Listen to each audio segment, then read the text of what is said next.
الحمد لله نحمده ونستعينه ونستغفره ونعوذ بالله من شرور أنفسنا ومن سيئات أعمالنا من يهده الله فلا مضل له ومن يضلله فلا هادي له ونشهد أن لا إله إلا الله وحده لا شريك له ونشهد أن سيدنا ومولانا محمدًا عبده ورسوله أما بعد فأعوذ بالله من الشيطان الرجيم بسم الله الرحمن الرحيم وإذ ابتلى إبراهيم ربه بكلمات فأتمهن قال إني جاعلك للناس إماما وقال في موضع آخر والذين جاهدوا فينا لنهدينهم سبلنا وإن الله لمع المحسنين صدق اللہ العظیم۔ محترم بھائیو، دوستو، بزرگو، اللہ تبارک و تعالیٰ کا احسان ہے، کرم ہے کہ اللہ نے ہمیں قربانی والا عمل کرنے کی توفیق عطا فرمائی اور ہم نے 3 دن قربانی کا عمل کیا۔ اللہ سے دعا کرے کہ اللہ ہمارے اس قربانی کے عمل کو قبول فرمائے۔ اب ہمیں یہ دیکھنا ہے کہ یہ قربانی کا عمل جو میرے اور آپ کے آقا سیدنا ابراہیم علیہ السلام کی یادگار تھی اور حضرت اسماعیل علیہ السلام کی یادگار کے طور پر اللہ نے ہمیں یہ دن عطا فرمایا۔ یہ قربانی کا دن، قربانی کے جو 3 دن ہے وہ گزر گئے، قربانی کا عمل ختم ہو چکا۔ اب ہمیں یہ قربانی والا مہینہ کیا سبق دیتا ہے، ہمیں اس سے کیا سبق لینا چاہیے، وہ ہمیں اپنی زندگی میں غور کرنا ہے۔ میں نے جو آیت کریمہ پڑھی، وَإِذِ ابْتَلَىٰ إِبْرَاهِيمَ رَبُّهُ بِكَلِمَاتٍ فَأَتَمَّهُنَّ، اس آیت کریمہ میں اللہ تبارک و تعالیٰ نے حضرت ابراہیم علیہ السلام کے بارے میں فرمایا کہ ان کو کئی طرح سے ہم نے آزمایا، کئی باتوں سے، کئی حالات سے ہم نے حضرت ابراہیم کو آزمایا، اور آپ کی آزمائش کے واقعات میں نے اور آپ نے قربانی کے موقع پر سنے، قربانی کے ایام میں سن چکے ہم کہ آپ کی قربانی کے واقعات، آپ کا جو خواب ہے اور اس خواب میں جو قربانی کا حکم دیا گیا وہ واقعہ آپ نے سن لیا ہوگا۔ تو اللہ تبارک و تعالیٰ فرماتے ہیں بِكَلِمَاتٍ فَأَتَمَّهُنَّ کہ حضرت ابراہیم علیہ السلام ساری آزمائشوں میں پورے اتر آئے، ہر بات کو آپ نے پورا کیا، ہر عمل کو آپ نے پورا کیا، اللہ کے ہر حکم پر آپ نے اطاعت کا جذبہ دکھایا۔ لیکن ہمیں سوچنا یہ ہے کہ یہ آزمائش میں پورا اترنے کے بعد اللہ نے آپ کو انسانیت کی گارنٹی دی۔ قال انی جاعلک للناس اماما کہ ہم آپ کو انسانیت کا امام بناتے ہیں، انسانوں کا امام بناتے ہیں۔ تو اس سے یہ بات پتہ چلی کہ جو آدمی آزمائشوں میں اترتا ہے اور اللہ کے احکام کی بنا پر اپنے آپ کو مشقت میں ڈالتا ہے اور اللہ اس پر حالات لاتے ہیں تو اس کے اندر کچھ نہ کچھ انسانیت کا جذبہ آتا ہے۔ میرے بھائیو، دوستو، بزرگوں، ہمیں اللہ کا شکر ادا کرنا چاہیے کہ اللہ نے ہمیں ایسے قربانی کے ایام عطا فرمائے جن کی فضیلت دوسرے دنوں کے مقابلے میں بہت زیادہ تھی۔ جیسا کہ ہم نے اس بات کو بھی سنا کہ 9ویں ذی الحجہ کو جو آدمی روزہ رکھتا ہے اس کے 1 سال پہلے اور 1 سال بعد کے گناہ اللہ تعالیٰ معاف فرما دیتے ہیں۔ میں نے جو آیت کریمہ پڑھی وَالَّذِينَ جَاهَدُوا فِينَا لَنَهْدِيَنَّهُمْ سُبُلَنَا کہ جو ہمارے راستے میں مجاہدہ کرتے ہیں، محنت و مشقت کرتے ہیں اور اپنے آپ کو قربان کرتے ہیں، ہم ان کے راستے کھول دیتے ہیں۔ لَنَهْدِيَنَّهُمْ سُبُلَنَا ہم ان کی اپنی طرف سے رہنمائی کرتے ہیں۔ اللہ تعالیٰ خود بخود ان کی رہنمائی کرتا ہے، انہیں کسی رہبر کی ضرورت نہیں ہے۔ لیکن شرط کیا ہے کہ قربانی کا جذبہ، حضرت ابراہیم اور حضرت اسماعیل علیہ السلام کا جو واقعہ ہے وہ ہر چیز کی قربانی کا جو ہے اشارہ ہے. جذبات کی قربانی، جان کی قربانی، وقت کی قربانی، اور اللہ تبارک و تعالیٰ نے اس کے بدلے میں آنے والی پوری انسانیت کے لیے مال کی قربانی کا حکم دیا. وَفَدَيْنَاهُ بِذِبْحٍ عَظِيمٍ. لیکن پہلے مال کی قربانی سے پہلے ہم دیکھیں تو صحیح کہ آخر کس چیز کی قربانی تھی؟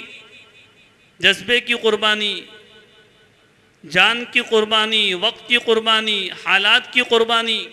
کیا یہ چیزیں ہماری اپنی زندگی میں موجود ہے؟ اگر ہم اس کا اندازہ لگائیں اور ہم اس کے نتیجے پر پہنچے تو شاید یہ نتیجہ نکلے گا کہ ہم اس میں بالکل صفر ہیں. ایک تو دین کا معاملہ ہے، آخرت کا معاملہ ہے، اور ایک دنیا کا معاملہ ہے. حالانکہ اس بات کو ہم جانتے ہیں کہ اللہ نے دنیا کو دارالامتحان بنایا ہے. دنیا امتحان کی جگہ ہے، لیکن انسان نے یہ سمجھا ہے کہ مرنے کے بعد میرے امتحان کے ایام شروع ہوں گے، ابھی تو جو کرنا ہے کر لے. میرے بھائیو، دوست، بزرگوں، چاہے حضرت ابراہیم علیہ السلام کی حیات طیبہ ہو یا آپ صلی اللہ علیہ وسلم کی حیات مبارکہ ہو، کسی بھی نبی کی زندگی ہو، اور خاص طور پر یہ دونوں نبی کی زندگی جو جد امجد اور ہمارے آقا کہلاتے ہیں، ان دونوں کی زندگیوں کو اٹھا کر ہم دیکھیں، قربانی کے علاوہ کچھ نہیں ملتا. اور ہم اس بات کو بخوبی جانتے بھی ہیں. اور اس سے مزید ایک بات یہ ہے کہ ہم اللہ کے نبی محمد مصطفیٰ صلی اللہ علیہ وسلم کی امت میں ہونے کا دعویٰ بھی کرتے ہیں اور آپ کی محبت کے دعوے دار بھی ہیں. کیا اچھا ہوتا کہ جیسے ہم زبان سے آپ کے دعوے دار ہیں، ہم دل سے اور اعمال کے ذریعے آپ کی محبت کا اظہار کرنے والے بن جائیں. اللہ تعالی ہمیں اس کی مزید توفیق عطا فرمائے. میرے بھائیو، دوست، بزرگوں، تو میں یہ عرض کر رہا تھا کہ آپ کی حیات طیبہ ہو یا حضرت ابراہیم کی حیات طیبہ ہو، دونوں کی زندگی میں قربانی ہے، تو ہم سے بھی قربانی چاہی جاتی ہے. تو دنیا کے حاصل کرنے میں ہم قربانی دینے کو تیار ہیں.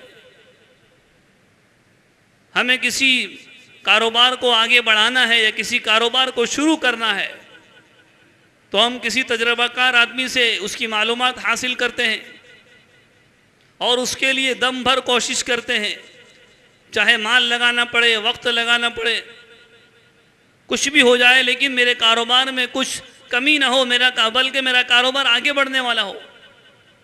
تو اس میں آدمی پیچھے نہیں ہٹتا.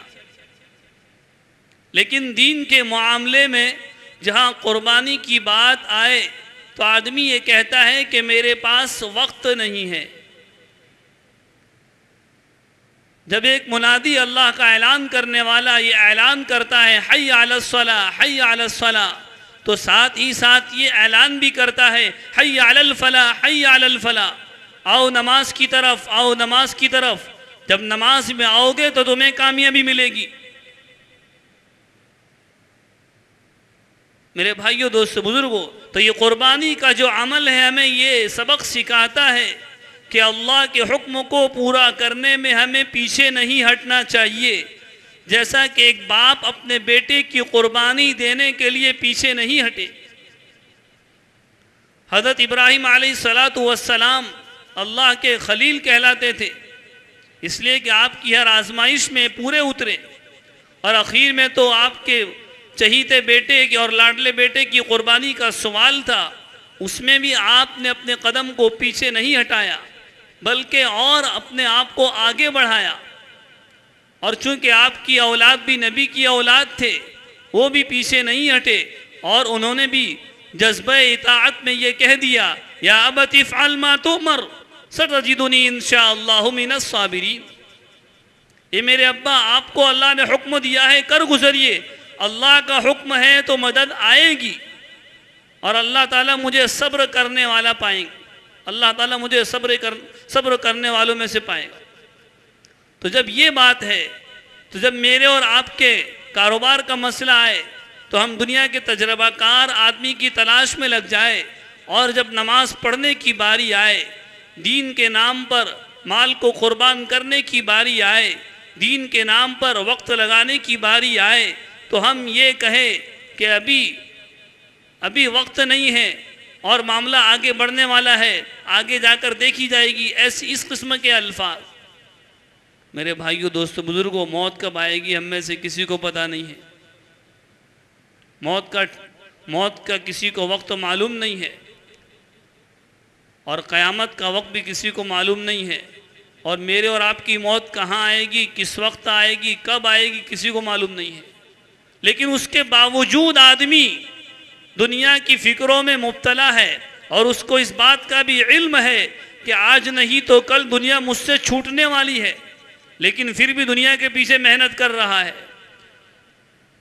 لیکن اس نبی کو معلوم تھا کہ اللہ کی اطاعت میں ہی جو ہے کامیابی ہے، اس لیے آپ نے دنیا کے نام پر اپنے بیٹے کی قربانی کو نہیں چھوڑا، بلکہ فوراً آپ علیہ السلام اپنے بیٹے کی قربانی کے لیے تیار ہو گئے۔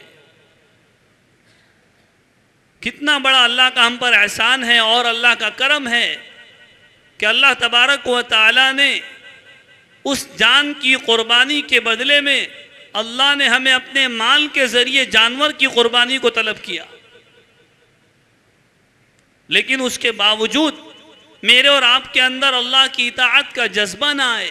ایک جانور ہے جو معصوم ہے، اور اللہ کی مخلوق میں اللہ کی جتنی مخلوقات ہیں ان تمام مخلوقات میں جانور ہیں، چرندے ہیں، پرندے ہیں، وہ تمام مخلوق معصوم ہے،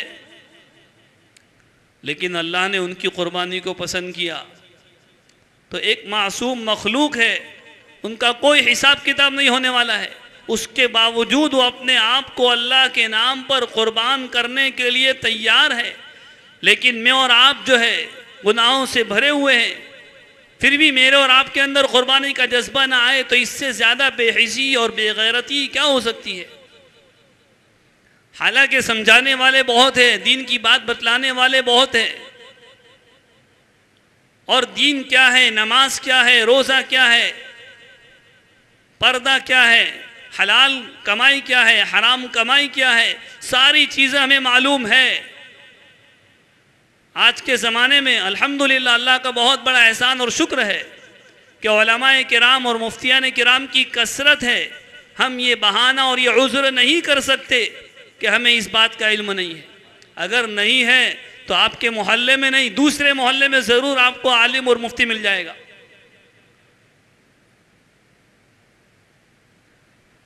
ضرورت اس بات کی کہ ہم اپنے اندر اللہ کی اطاعت کا جذبہ پیدا کریں۔ یا ایھا الناس انا خلقناکم من ذکر وانثی وجعلناکم شعوبا وقبائل لتعارفوا ان اکرمکم عند اللہ اتقاکم۔ ہم نے تمہیں پیدا کیا مرد و عورت کی شکل میں، اور ہم نے تمہارے مختلف قبیلے، مختلف خاندان بنائے تاکہ تم ایک دوسرے کو پہچان سکو۔ پہچان کے لیے خاندان بنائے، اپنے آپ کو بڑا ظاہر کرنے کے لیے، اپنی بڑائی مارنے کے لیے اللہ نے ہم کو اچھے خاندان میں نہیں بنایا۔ تو آگے اس کی وجہ اللہ نے بیان فرمائی، ان اکرمکم عند اللہ اتقاکم، تم میں سے اللہ کے نزدیک سب سے زیادہ معزز اور مکرم وہ آدمی ہے جس کی زندگی کے اندر اللہ کا ڈر سب سے زیادہ ہو۔ ظاہر سی بات ہے، جس آدمی سے کہ دنیا کا کوئی بھی آدمی کسی سے ڈرتا ہے تو اس کے ہر کام، اس کے ہر عمل کی اطاعت کرتا ہے، اور اس کی ہر بات کو مانتا ہے کہ میں نہیں مانوں گا۔ جیسے طالب علم ہے استاد کی بات مانتا ہے، بیٹا ہے باپ کی بات مانتا ہے، تو ہر آدمی جو کسی کی ماتحتی میں ہے وہ اپنے ذمہ دار کی بات کو مانتا ہے، اس ڈر سے کہ میرے کسی کام میں کوتاہی ہو جائے گی تو ان کو ناراضگی ہوگی، اور ان کو ناراضگی ہونے کی بنیاد پر میرے دوسرے حالات بگڑ جائیں گے۔ تو دنیا کے بارے میں تو یقین ہے، لیکن مجھے اور آپ کو آخرت کے بارے میں یقین نہیں ہے، اور اس اللہ کو راضی کرنے میں مجھے اور آپ کو بالکل شوق اور جذبہ نہیں ہے۔ حالانکہ یہ قربانی کا عمل، اور ابھی قربانی کا مہینہ چل رہا ہے، آدھا مہینہ بھی نہیں ہوا ہے، تو یہ قربانی کا مہینہ ہمیں یہ سبق دیتا ہے کہ ہم اپنے آپ کو اطاعت میں آگے بڑھائیں۔ جو آیت کریمہ پڑھی جاتی ہے لَن يَنَالَ اللَّهَ لُحُومُهَا وَلَا دِمَاؤُهَا وَلَكِنْ يَنَالُهُ التَّقْوَى مِنْكُمْ، کہ جب قربانی کا جانور ذبح کیا جاتا ہے اور اس کا گوشت نکالا جاتا ہے، اس کا خون جو بہتا ہے وہ اللہ کے یہاں نہیں پہنچتا، بلکہ میرے اور آپ کی قربانی کا جذبہ اللہ کے یہاں پہنچتا ہے کہ کس نیت سے اور کس بنیاد پر میں نے اس قربانی کے جانور کو ذبح کیا ہے۔ اسی بات کو اللہ کے نبی صلی اللہ علیہ وسلم نے یوں ارشاد فرمایا، ان اللہ لا ينظر الى اموالکم ولا الى صورکم ولكن ينظر الى قلوبکم، رواہ مسلم۔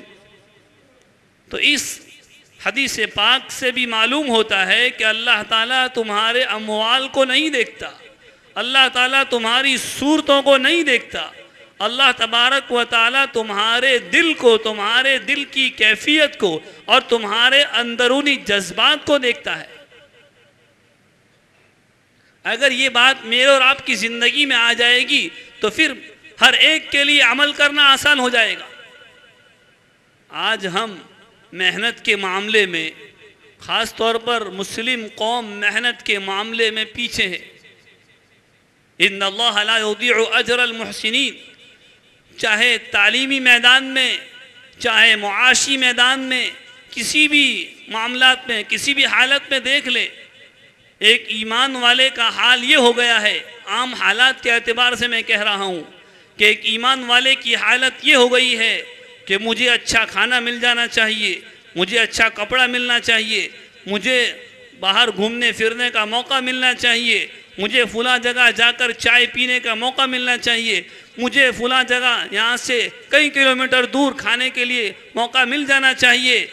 چاہے حالات کچھ بھی ہو، چاہے میری آمدنی جتنی بھی ہو، میرے جیب میں پیسہ نہیں ہے، میں کسی سے قرض لے کر جا رہا ہوں اور یہاں سے کئی کلومیٹر دور ہوٹل میں کھانے کے لیے جا رہا ہوں۔ کیا یہ معاملہ ہمارے اپنے معاشرے میں نہیں ہے؟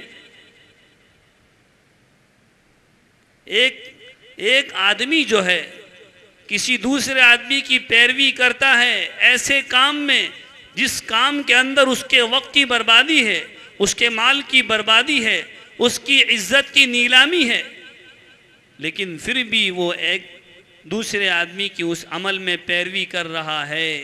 لیکن وہ آدمی اس عمل میں پیروی نہیں کرتا کہ فلاں آدمی 5 وقت کی نماز کی پابندی کر رہا ہے، فلاں آدمی پہلی صف کی پابندی کر رہا ہے، فلاں آدمی جو ہے وقت پر جماعت میں جاتا ہے، فلاں آدمی جو ہے اللہ کے ذکر میں اپنا وقت لگاتا ہے، فلاں آدمی خانقاہ میں جاتا ہے، فلاں آدمی مدرسے والوں کی مدد کرتا ہے۔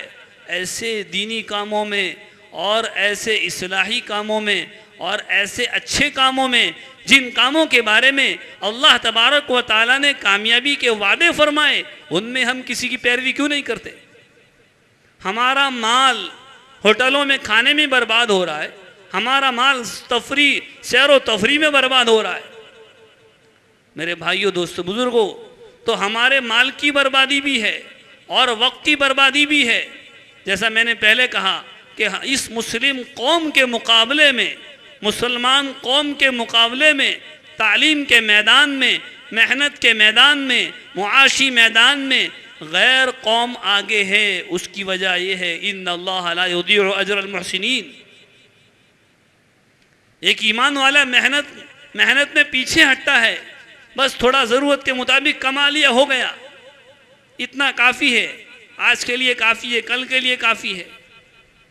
تعلیم کے میدان میں ہم پیچھے ہیں، چاہے دینی تعلیم ہو یا دنیاوی تعلیم ہو، دونوں میدان میں ہمارا قدم پیچھے ہے۔ لیکن یہی معاملہ غیر قوم کے اندر زیادہ ہے۔ وہ اپنی تعلیم کے میدان میں آگے ہیں، معاشی میدان میں آگے ہیں، اس لیے کہ ان کا ہر کام وقت کے مطابق ہوتا ہے، ان کا ہر عمل وقت کے مطابق ہوتا ہے۔ میرے اور آپ کے پاس وقت کا کوئی نظام ہی نہیں۔ رات کو ہم اپنی مجلسوں میں بیٹھیں، چوراہے پر بیٹھیں، نشست گاہوں پر بیٹھیں، لیکن مجھے اور آپ کو وقت کا پتہ نہیں چلتا کہ ابھی 11 بجے ہیں یا 12 بجے ہیں یا 1 بجا ہے یا 2 بجے ہیں۔ تو آخر ہم کس میدان میں اپنے آپ کو آگے بڑھانے کی فکر کر رہے ہیں؟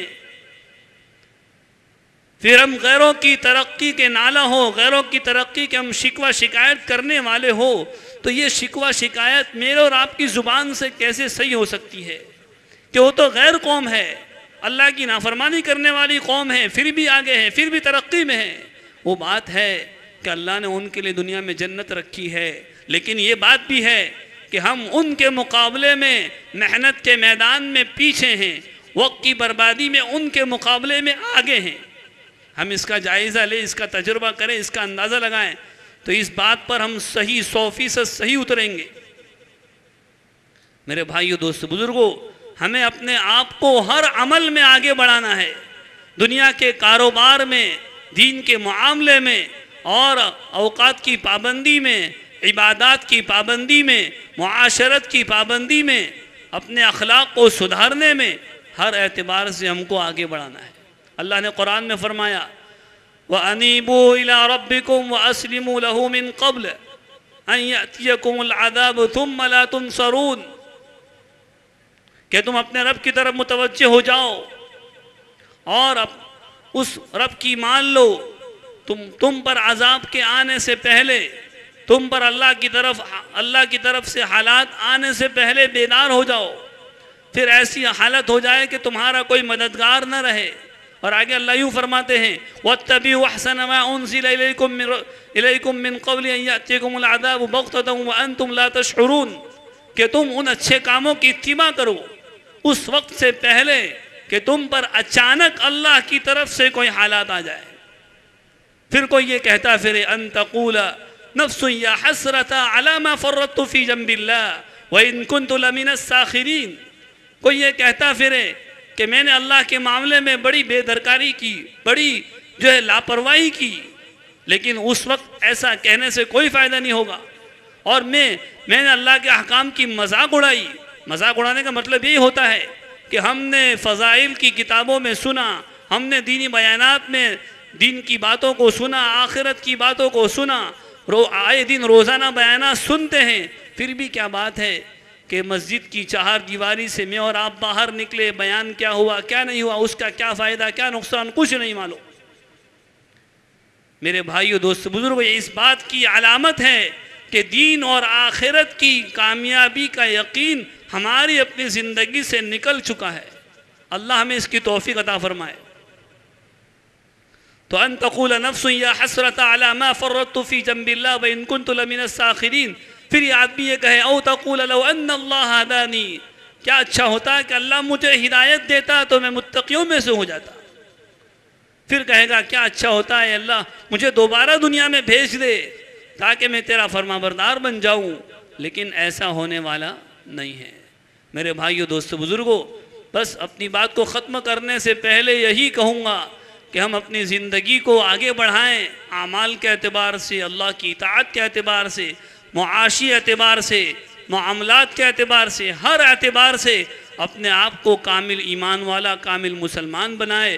یا ایھا الذین آمنوا ادخلوا فی السلم کافہ، اس آیت پر ہم پورے اترنے والے بنے اور اپنے آپ کو کسی اللہ والے کے ماتحت اپنے آپ کو رکھ دے، اللہ والے کی ماتحتی ہم قبول کرنے والے بنے، دیندار اور اہل اللہ کی صحبت ہم اختیار کرنے والے بنے، اور دینی بیانات کو سن کر اس پر عمل کرنے کی توفیق اللہ ہمیں عطا فرمائے۔